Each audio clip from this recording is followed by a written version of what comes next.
మనలో ఎంత టాలెంట్ దాగి ఉన్నా దానిని ప్రూఫ్ చేసుకోవడానికి అవకాశం రావాలి. అందుకు అదృష్టము జతకూడాలని మన పెద్దలు అంటూ ఉంటారు. అవును, వారు చెప్పింది అక్షర సత్యమని జయంత్ యాదవ్ నిరూపించాడు. అయితే తాను చేసిన సెంచరీని తన కుటుంబ సభ్యులు మాత్రం ఆస్వాదించలేకపోయారు. ఎందుకని? జయంత్ పేరులోనే జయం ఉంది, కానీ దాన్ని నిరూపించుకోవడానికి చాన్నాళ్లు నిరీక్షించాడు. కొన్నేళ్లు రిజర్వ్ బెంచ్కే పరిమితమయ్యాడు. చివరికి వెయిన్ చేసిన అవకాశం రానే వచ్చింది. అంతే, తానేంటో నిరూపించుకున్నాడు. ముంబై వాంఖాడే టెస్టులో జయంత్ యాదవ్ అద్భుత సెంచరీని అతని కుటుంబం ఆస్వాదించలేకపోయింది.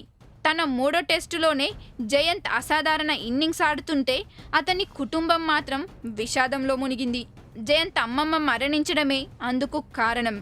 ఢిల్లీలో జయంత్ ఆటను టీవీలో చూస్తూ ఆనందంతో పొంగిపోతున్న అతని తండ్రి జైసింగ్ యాదవ్కు అనూహ్యంగా ఈ మరణ వార్త తెలిసింది.